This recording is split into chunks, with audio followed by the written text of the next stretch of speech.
بسم الله الرحمن الرحيم. كتاب خاني دنجي روشناي. ناوي كتاب يقبوني أمتي إسلام.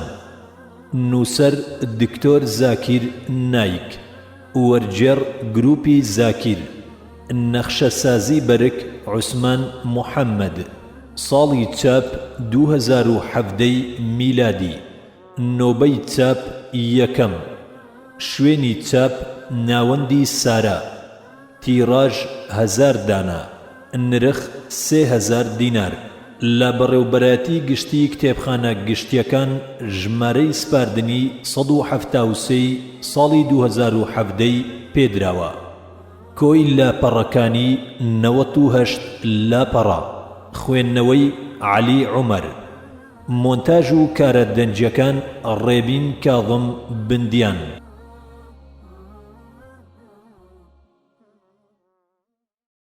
پێشەچی لاپەڕە 3. الحمد لله والصلاة والسلام على من لا نبي بعد وعلى آله ومن والاه. أما بعد. سرتا بنابي خواي بخشندي مهربان.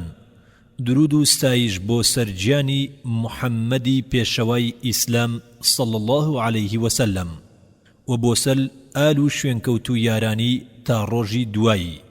گوێگر و خوێنەری بەڕێز مسلمانی خۆشەویست، کوردستانیانی ئازیز، لا سۆنگەی هەستکردنمان بە بەرپرسیارەتی بەرامبەر گەیاندن و بەرەو پێشبردنی ئاینی پیرۆزی ئیسلام و هەستکردنمان بە بڵاوبوونەوە و تەشەنەکردنی عەلمانیەت و بێدینی لا جیهان بە گشتی و کوردستان بە تایبەتی، وەلاوازی و سستی و هەستنەکردن بە بەرپرسیارەتی تاچی کوردی مسلمان بەرامبەر بەرنامەی پیرۆزی ئیسلام و تەنازولکردن لێی و نەشارەزایی جیلی نوێی تاچی کوردی لە بەرنامە و پرۆگرامی ئیسلام و کەوتنەداوی تۆڕی ژەهراوی و کوشندەی دژە دین و عەلمانیەکان.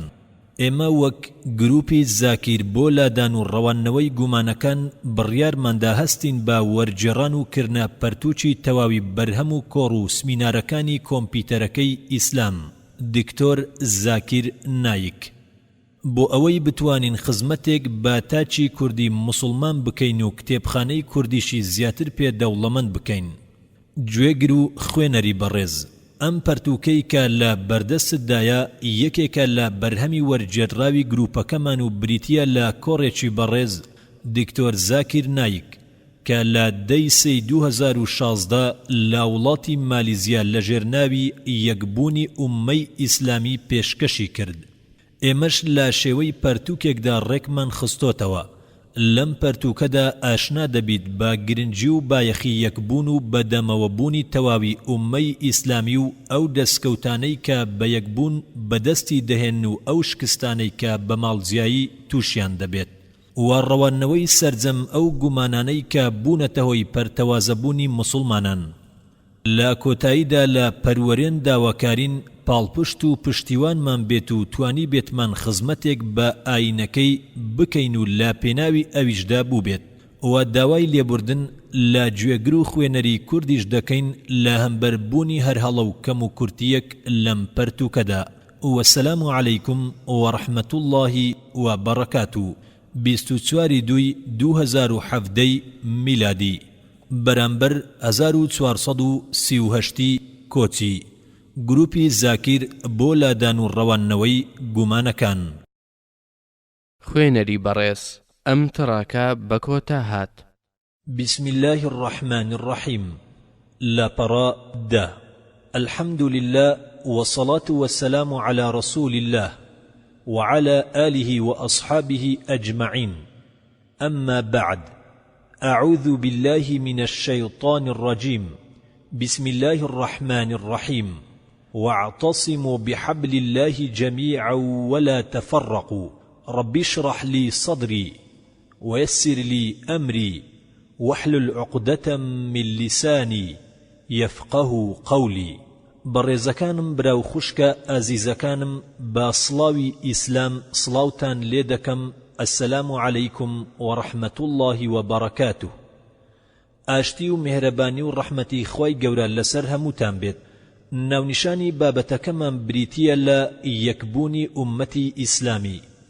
ئەمە بابەتێکی گرنگ و بێوێنەیە و زۆر هەستیارە، چونکە هەموو مسلمانان ئەزانن کە لە ئێستادا لەناو ئومەتی ئیسلامیدا زۆر گروه و پەرتەوازەیەکی زۆر هەیە، بۆیە بە بابەتێکی زۆر گرنگی ئەزانم. لەوانەیە زۆرێکتان ئاگادار بن کە بە گشتی دوو جۆر کۆڕ و وتارم هەیە. جۆرێکیان پەیوەندی بە ئاین و بەراوردکردنی ئاینەکانەوە هەیە، بۆ نمونە لێکچوون لە نێوان هیندۆسی و ئیسلامدا، لێکچوون لە نێوان ئیسلام و ئاینی گاوردا. محەممەد صلى الله عليه وسلم لە کتێبی پیرۆزی هیندۆسیدا یاخود محەممەد صلى الله عليه وسلم لە زۆربەی کتێبە پیرۆزەکانی جیهاندا ئایا عیسا خوایە، ئایا عیسا لە خاج درا، ئەمانە و چەندان وتاری لەم شێوەیە. ئەم جۆرەی وتار هەرچەندە ڕووی لە نام مسلمان و زانیاریە بۆ ئەوان لەسەر ئیسلام و مسلمانان، بەڵام بەگشتی سوودیشی بۆ برا مسلمانەکان هەیە و بۆ بەهێزکردن و داعوەکردنیان گرنگە و زانیاری لێوەردەگرن. جۆرێکی تر لە وتارەکانم زیاتر لەسەر ئەو بابەتانەیە کە ڕۆژانە ڕوودەدەن و لە میدیاکان قسە و باسی گەرمی لەسەر و پەیوەندیان بە ئیسلام و مسلمانانەوە هەیە. بۆ نمونە تیرۆر و پەیوەندی بە مسلمانانەوە، مافی ئافرەت لە ئیسلامدا، یان قورئان و زانستی سەردەم. ئەم جۆرە وتارەش دوو ڕووی باشی هەیە. لەلایەک مسلمانان فێری بەرنامەی ئاینەکەیان دەبن کە ئیسلامە و ئاشنا دەبن با ڕێسا و یاسای دینەکەیان و فێر دەبن کە چۆن هەڵسو کەوت بکەن و پابەندی دینەکەیان بن و ڕووی ڕاستی دینەکەیان دەربخەن. لەلایەکی تریش وەک زانیاریەکوەری دەگرن و بەکاری دەهێنن بۆ بانگەواز و ڕەتدانەوەی هەرگومان و ناڕاستیە کە ڕوبەڕوویان دەکرێتەوە. هەر بۆیە جیاواز لە بابەت و کۆڕ و وتارەکانی ترم ئەم بابەتەی کە بۆ ئەمڕۆ هەڵم بژاردووە زۆر گرنگ و هەستیارە و سوودێکی زۆری بۆ تەواوی مسلمانان دەبێت و پەیوەندی بە هەموو تاکێکی مسلمانەوە هەیە بە هەموو ڕەنگ و جۆر و مەزهەب و لقەکانیەوە. و داواکارم لە هەموو لایەک کە بە وردی و تێگەیشتنەوە سەرنج لە وتەکانم بدەن و بە جوانی لە مەبەستم تێبگەن، بۆ ئەوەی سوودی لێ ببین و ڕێنیشان دەرتان بێت و بتوانن ڕاستی و دروستی ئیسلام وەک خۆی بدۆزنەوە و لێی تێبگەن و دوای بکەون. چونکە ئەم بابەتە زۆر هەستیارە و گەر بە جوانی تێگەیشتن نەبێت بۆی ئەوە گرژی لێ دەکەوێتەوە. بێگومان یەکەم هۆکار و هۆکاری سەرەکی بۆ ئەم ماڵجیایی و پەرتەوازیەی ئومەتی ئیسلامی بوونی ئەم هەموو لق و پۆپ و ڕێچکە و گروپەیە، هەروەها بوونی قوتابخانەی جیاواز لە نێوان ئومەتی ئیسلامدا. لەوانەیە هەندێک پێی بڵێن مەزهەب یا مەسلەق یان موسەڵا یان هەر ناوێکی هاوشێوە.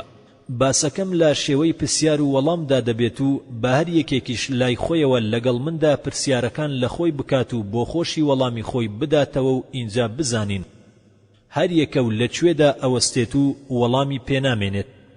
وەک لەوانەیە لای زۆربەتان ئاشکرا بێت کە گەورەترین کلیل یاخود باشترین ڕێگا و هۆکار بۆ بانگەوازکردن ئاەتێکی قورئانی پیرۆزە کە بەردەوام لە کۆڕ و وتارەکانمدا ئاماژەی پێدەدەم و باگوێی مسلمانان و نامسلمانانی ئەدەم، کە ئەویش ئاەتی 64 سوورەتی ئالی عیمرانە کە الله سبحانه وتعالى دفرمه قل يا أهل الكتاب تعالوا إلى كلمة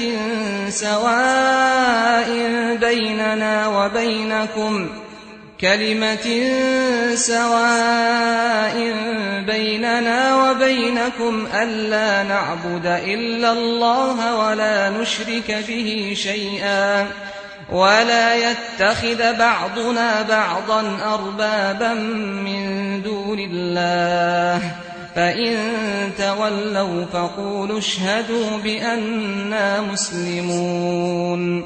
وتا أي محمد صلى الله عليه وسلم بڵێ ئەی ئەوانەی کتێبتان بۆ ڕاوە نەکراوە وەرن بەدەم بانگەواز و بەرنامەیەکەوە کە هاوبەش و هاوسەنگە لە نێوان ئێمەش و ئێوەشدا، ئەویش ئەمەیە: جگە لە ئەڵڵا کەسی تر نەپەرستین، هیچ جۆرە هاوڵێکی بۆ بڕیار نەدەین، هیچ لایەکمان لاکەی ترمان با پیرۆز و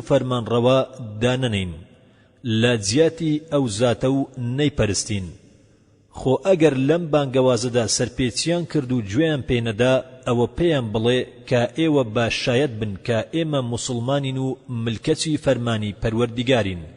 وەک لای هەمووان ئاشکرایە کە شوێنکەوتوانی تەواوی ئاینە ئاسمانیەکان و ئەوانەی کە کتێبی ئاسمانیان بۆ هاتووە وەک جوولەکە و گاوڕەکان باوەڕیان بابوونی خودا هەیە و کۆکن لەسەر ئەوە.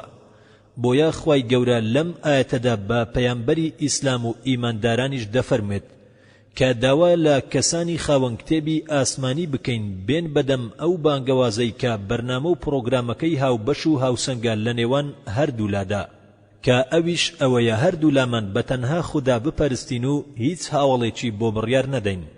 بێگومان ئەتوانین سوود لەم ئاەتە وەربگرین بۆ گفتوگۆ و بانگەوازکردن لەگەڵ تەواوی بەرنامە و ئاینەکانی تریش وەکوو بوذی و هیندۆسی هەتا دوایی.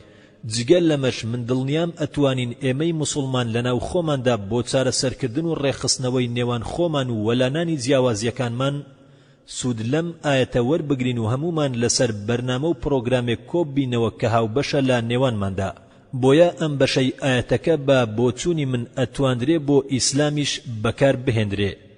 واتە ئەگەر خوای گەورە داوامان لێ بکات کە لەگەڵ ناموسڵمانان لەسەر خاڵە هاوبەشەکان کۆببینەوە ئەی باشە بۆچی هێندە قورسە بۆمان کە ئێمەی موسڵمان خۆمان لەسەر خاڵە هاوبەشەکانمان کۆبینەوە. مەگەر ئەو جیاوازیە زۆرترە کە لە نێوان موسڵمانان و ناموسڵمانان هەن یان ئەو جیاوازیەی لە نێوان لایەنە جیاوازە موسڵمانەکان هەن. هەرچۆنێک بێت ئەم ڕێگای قورئان باشترین ڕێگایە بۆ ئیسلاحکردن بۆ ڕاستکردنەوەی موسڵمانان کە بەرەو ڕێی ڕاست ببرێن و تەبا بکرێن. خوێنەری بەڕێز ئەم تڕاکە بە کۆتا هات. با ئێستش دەست پێ بکەین بە پرسیار و وەڵامەکە. پرسیاری یەکەم ئاساییە کاتێک پرسیار لە هەر موسڵمانێک بکەی ئایا ڕاستترین و باشترین کتێب لە ئیسلامدا کامەیە و چییە؟ باشترین سەرچاوەی زانیاری کامەیە لە ئیسلامدا؟ دەڵێ قورئان.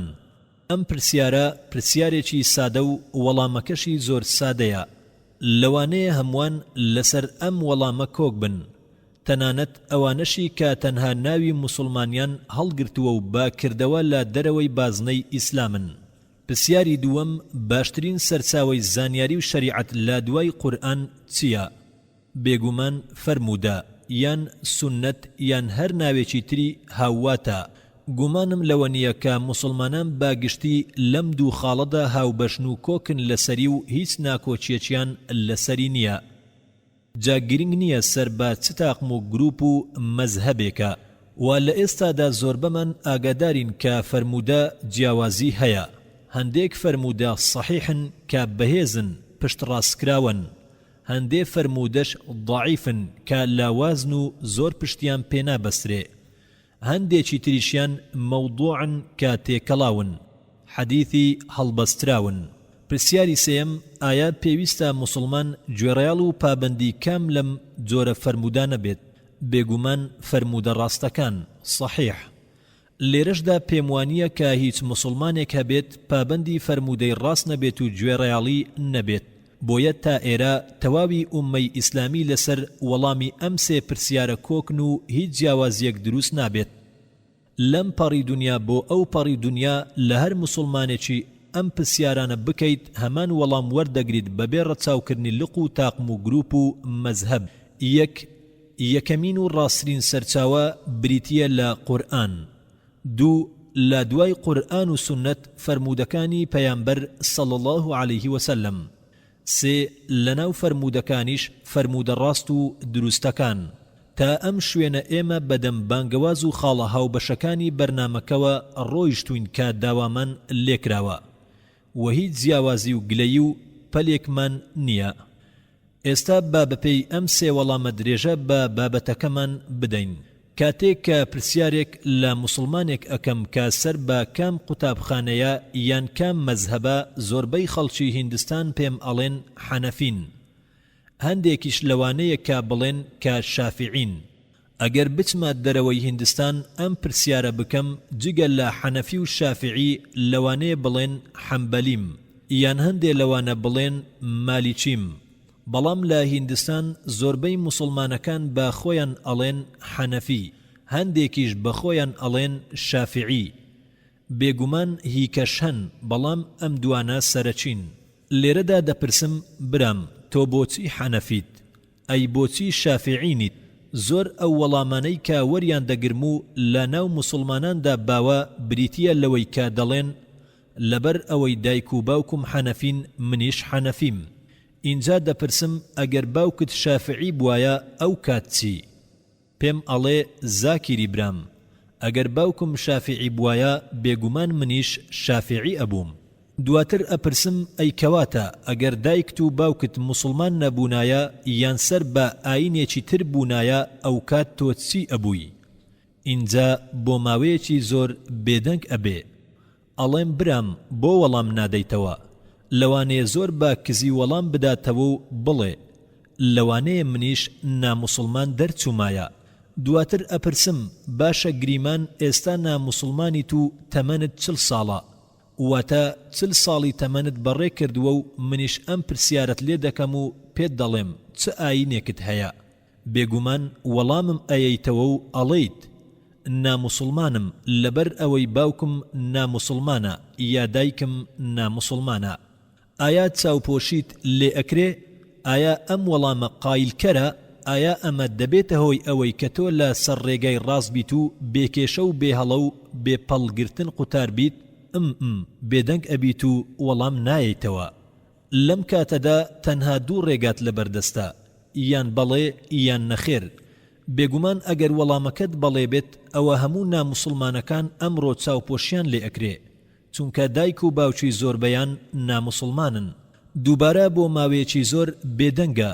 اینجا دوای بیرکردنەوە وەڵامێکم ئەیاتەوە و ئەڵێت ئەگەر خوا هیدایەتم بە موسڵمان ئەبم.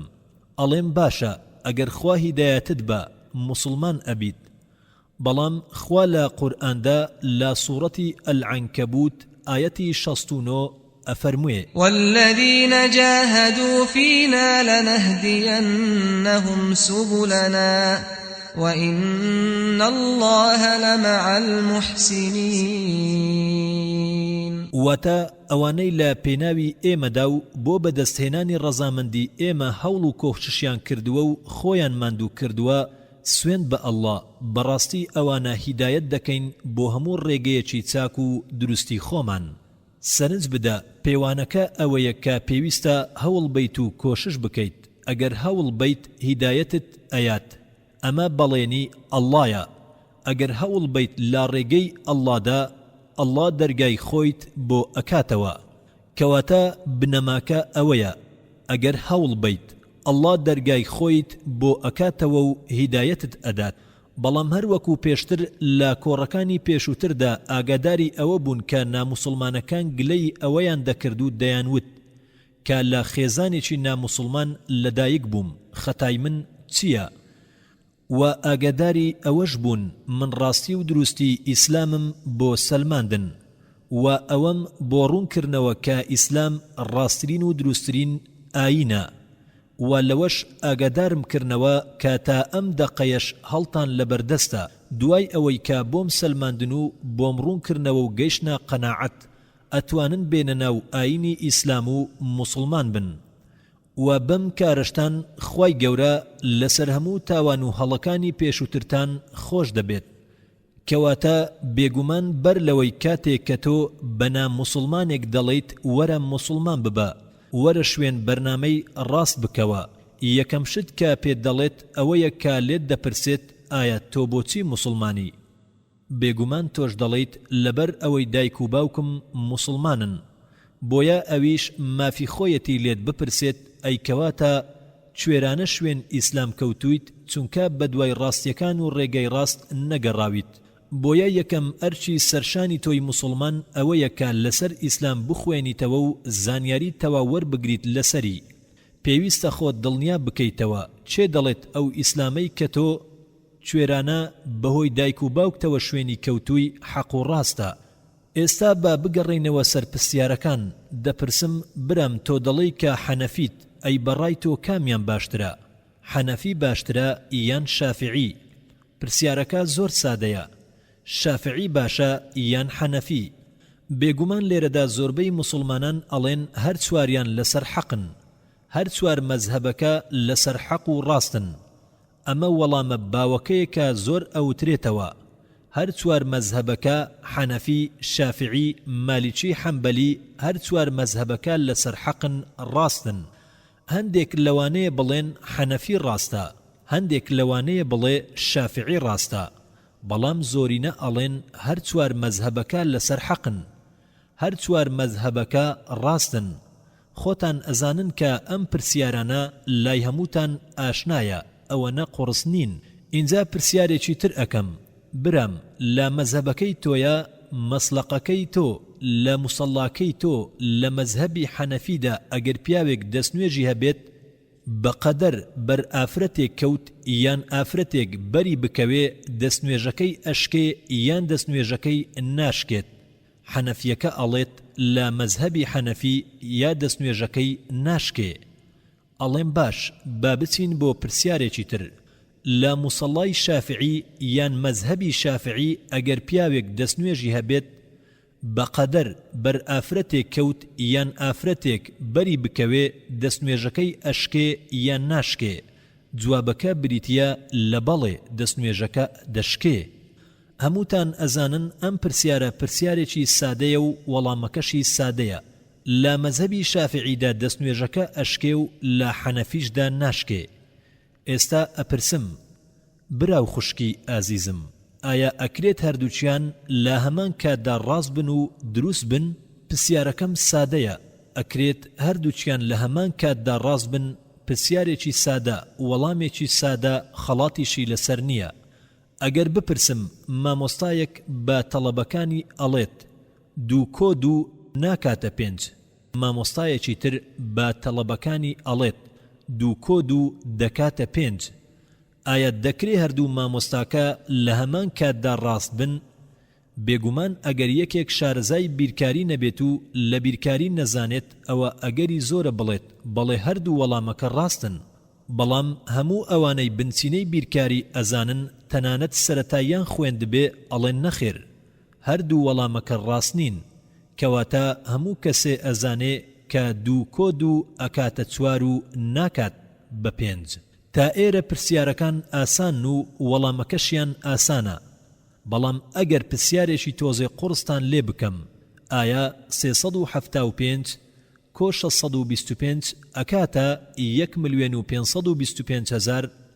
لێرەدا مامۆستایەک ئەمە بەڵێ، مامۆستاکەیش ئەڵێ 375 کۆ 625 ناکاتە 1,525,000. ئەکرێ هەردووچیان لە هەمان کاتدا ڕاست بن؟ نەخێر، پێویست ناکات زانە و پرۆفیسۆری بیکاری بێت بۆ ئەوەی وەڵامی ئەم پرسیارە بزانێت.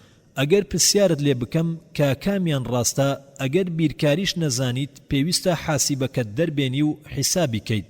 بەڵام ئەگەر لۆجیکی بێت و زانستی و عەقڵانە بیر بکەیتەوە، ئەوە یەکێک بڵێ ئەکاتە 1,525,000، یەکی تریش بڵێ ناکاتە 1,525,000. ئەگەر حاسیبەشت لا نەبێت بیرکاریش نەزانیت، لەوە دڵنیای کە هەردووچیان ناکرێت بە یەکەوە ڕاست بن. بۆ ئەوەی بزانیت کام مامۆستایان ڕاستە چێ ڕاستە، ئەبێ حاسیبەکەت دەربێنی و پەنجە بنەی بە دوگمەکانە و ئینجا وەڵام بیتەوە کە یەکەمیان یان دووەمیان ڕاستە. باشە لەمەدا هەمووتان لەگەڵمان، بێگومان بەڵێ بڕواناکەم کەس لەگەڵ ئەمەدا نەبێت. ئەکرێ هەردووچیان بە یەکەوە ڕاست بن؟ وەڵامەکە نەخێرە. بەڵام کام مەزهەبەیان ڕاسترە؟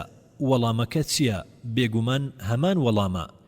پێویستە بۆ وەرگرتن و زانینی ئەو وەڵامە لێکۆڵینەوە بکەین و لە سەرچاوە ڕاستەکانی شەرعدا بگەڕین و بکۆڵینەوە.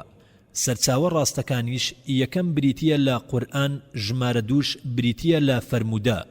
لەبەر ئەوەی ئێستا لەم پرسیارەدا کە دەپرسین کام مەزهەب ڕاست و دروستە، حەنەفی یان شافعی، زۆربەی کەس لەوانەیە وەڵامەکەی نەزانێت، چونکە بە دوای وەڵام نەگەڕاوە و لە قورئان و فەرموودە لێکۆڵینەوەی نەکردووە.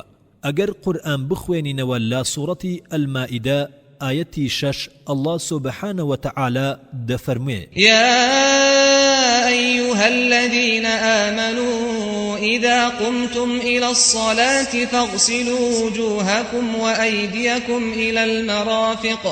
وأيديكم إلى المرافق وامسحوا برؤوسكم وأرجلكم إلى الكعبين وإن كنتم جنبا فاطهروا وإن كنتم مرضى أو على سفر أو جاء أحد منكم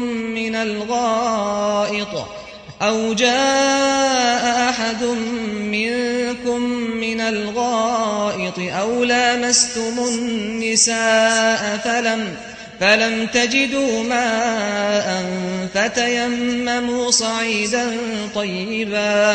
فتيمموا صعيدا طيبا فامسحوا بوجوهكم وأيديكم منه ما يريد الله ليجعل عليكم من حرج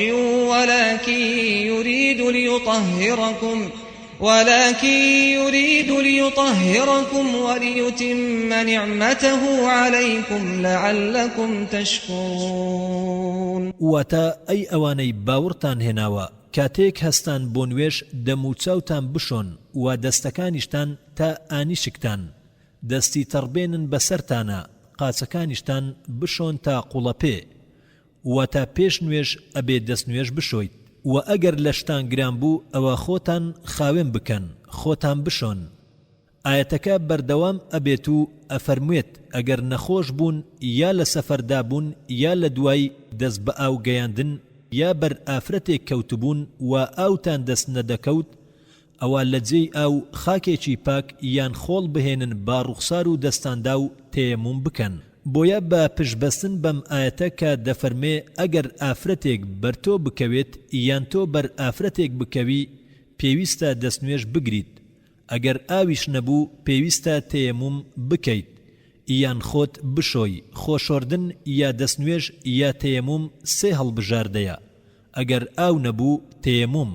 ئێستا ئەگەر وشەی مەس وەرگرین لە زمانی عارەبیدا و باپەی فەرهەنگەکانی زمان وشەی مەس بە دوو واتا دێت.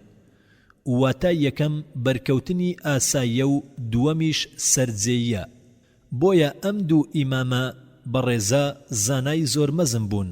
ئیمام ئەبوو حەنیفە ڕەحمەتی ئەڵڵای لێبێ وای لێکداوەتەوە کە مەبەست لە مەس سەرجێیە هەر بۆیە خۆشۆردن یان تەیەمومەکەش کە لەو ئاەتەدا باسی لێوە دەکات بۆ پاکردنەوەیە لە لەشگرانی سەرجێیەکە نەوەک دەستنوێژ شوشتن. بەڵام پێشەوە شافعی ڕەزا و ڕەحمەتی ئەڵڵای لەسەر بێ وای لێکداوەتەوە کە مەبەست لە وشەی مەس تەنها بەرکەوتنێکی ئاساییە هەر بۆیە کاتێک دەستت بەر ئافرەتێک ئەکەوێت دەستنوێژت ئەشکێ و دەبێ دەستنوێژ بشۆیتەوە. کەواتە بەپێی بیرکردنەوەی قوتابخانەی حەنەفی سەرجێیی دەستنوێژ ئەشکێنێ و بەرکەوتنی ئاسایی دەستنوێژ ناشکێنێ. بەڵام بە گوێرەی بیرکردنەوەی قوتابخانەی شافعی تەنانەت بەرکەوتنی ئاساییش بۆ ئافرەت دەستنوێژەکە ئەشکێنێ و دەستنوێژەکە نامێنێ. بەڵام ئێستا چۆن دڵنیابین کە کام واتایەیان ڕاست و دروستە؟ هەر بۆ ئەم مەبەستە دوو ڕێگە دەگرینە بەر. یەکەم هەر لە ناو قورئان دەگەڕین و واتای وشەکە لە شوێنەکانی تری قورئانەوە وەردەگرین. دووەم بە سوودوەرگرتن لە فەرمودەکانی پەیامبەر صلی الله علیه وسلم هەوڵ ئەدەین واتای تەواوەتی وەربگرین. کاتێ بە ئاەتەکانی تردا ئەگەڕین دەبینین لە سوورەتی ئالی عیمران ئاەتی 47دا وشەی مەس لەوێش هەیە. باسی چیرۆکی مەڕیەمە کاتێ جبرائیل هات و پەیامەکەی پێداوتی کە تۆ کوڕێکت ئەبێ. وەڵامەکەی مەریەم لە سوورەتی ئالی عیمران ئاەتی 47 ئەوە بوو کاوتی چۆن منداڵم ئەبێ لە کاتێکدا دەستی هیچ پیاوێکم بەرنەکەوتووە و توخنم نەکەوتووە. دەبینین هەمان ڕەجی وشەی مەس لەم ئاەتەشدا بوونی هەیە. ئێستا کەسی تێگەیشت و زۆر بە ئاسانی لەوە تێدەگات. کاتێ مەریەم دەڵێت چۆن منداڵم ئەبێ لە کاتێکدا هیچ پیاوێک بەرم نەکەوتووە. لێرەدا مەبەست لە دەست بەرکەوتن سەرجێیە چونکە تا سەرجێیی نەکرێت منداڵیش نابێت. واتە لێرەدا وشەی مەس با واتای سەرجێیی دێت نەک بەرکەوتنی ئاسایی. چونکە ئەگەر یەکێ بە ئاسایی دەست لە ئافرەتێکەوە بات منداڵی نابێت، بەڵام بە جۆرەکەیتر هەڵی ئەوە ئەبێت کە منداڵی ببێت، بۆیە ئەڵێ چۆن منداڵم ئەبێ کە هیچ پیاوێک بەرم نەکەوتووە. لە وەڵامی ئەمەش پێی دەوترێت کاتێخوا شتێکی بوێت ئەفەرموێت ببە ئەبێت. تا ئێرە ئەڕوونە ئەگەر کەسێک هەر نەهاتە قەناعەت و گومانی لەواتاکەی هەبوو، ئەوە ناچار پەنادەبین بۆ سەرچاوەی دووەم کە فەرموودە ڕاستەکانی پەیامبەرە صلی الله عليه وسلم. لە بەرجی یەکەمی کتێبەکەی ئەبوو داود لە بەشی هەفتای نوێژدا فەرمودەیەکی ڕاست هاتووە کە دەجێڕێتەوە. عایشە ڕەزا و ڕەحمەتی ئەڵڵای لێبێت ئەڵێت جارێک پێغەمبەر صلی الله عليه وسلم یەکێ لە خێزانەکانی ماچ کردو چوو بۆ نوێشکردن، دەست نوێژیشی نەگرت. بۆیە عوڕوە لە دایکمانی پرسی ئەبێ ئەو یەکە کێ بێ جگە لە تۆ؟ دایکمان عائیشەش ڕەزا و ڕەحمەتی ئەڵڵای لەسەر بێ پێکەنی، وەک ئەوەی دەری خات کە بەڵێ ئەوی ماچ کردووە. و بێگومان ئەم فەرمودەیەش لەلایەن زانایانی فەرمودە ناسەوە بەڕاست دانراوە و شێخ ناصرەدین الئەلبانیش ئەوەی دووپات کردوتەوە. ئەمە دەری ئەخات کە بەرکەوتنی ئاسایی دەستنوێش ناشکێنێت. زۆر فەرمودەی ڕاستی لەم شێوەمان هەن کە دووپاتی ئەکەنەوە بەرکەوتنی ئاسایی دەستنوێژ ناشکێنێت. تەنانەت ئەگەر فەرمودەی ڕاستی بوخاری بخوێنینەوە لە بەرجی یەک باس کراوە کە عایشە ئەیجێڕێتەوە کە من لە نێوان پێغەمبەر و قیبلەیا بووم کاتێ پێغەمبەر صلی الله عليه وسلم نوێژی ئەکرد. پێش ئەوەی بچێتە سوجدە پاڵی ئەنا بە قاچمەوە و منیش قاچم لا ئەبرد. مانای وایە کە پێغەمبەر صلی الله عليه وسلم دەستی بەرقاچی عائیشە ئەکەوێت و بەردەوامیش ئەبێت لە نوێژکردن. ئەمەش ئەوە دەسەلمێنێت کە بەرکەوتنی ئاسایی دەستنوێژ ناشکێنێت. ئێستا ئەپرسم کامیان ڕاستە؟ بۆچوونی پێشەوە ئەبوو حەنیفە یان بۆچوونی پێشەوە شافعی؟ لەم بارەدا بۆچوونی پێشەوە ئەبوو حەنیفە ڕاستە، چونکە بۆچوونی ئەو لەگەڵ قورئان و فەرمودەی ڕاستدا یەک ئەگرێتەوە و پاڵپشتی ئەکات. یەکێک ئەپرسێت مەبەستت ئەوەیە پێشەوە شافعی هەڵە بووە؟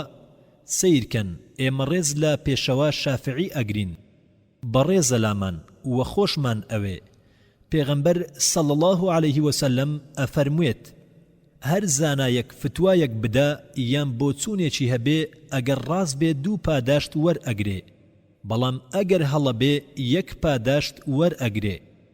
جا من ناڵێم کە پێشەوە شافعی زیرەک نەبووە، بەڵکو زۆر زیرەک بووە، زۆر زانیاری هەبووە، بەڵام ئەبێ بزانین کە لە سەردەمی پێشەوە ئەبوو حەنیفە لەگەڵ پێشەوە شافعی هەموو فەرمودەکان کۆنەکرابوونەوە.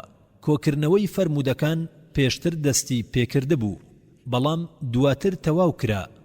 بۆیە لەوانەیە ئەم فەرمودەی ئەبوو داود بەرجی یەک بەشی حەفدا ژمارە 179 هەروەها فەرمودەی صحیحی بوخاری بەرجی یەک ژمارە 519 نەگەیشتە بن بە پێشەوە شافعی.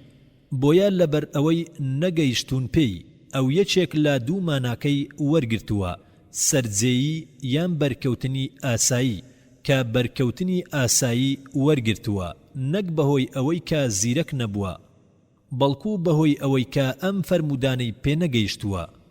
بۆیە بە پشتبەستن بە زانیاریەکانی ئەو کە پشتی بە قورئان بەستووە ئەکرێ هەردوو ماناکەی هەبێ کە یەکێکیانی وەرگرتووە، نەک ئەوەی بەمەبەست هەڵەی کردبێ.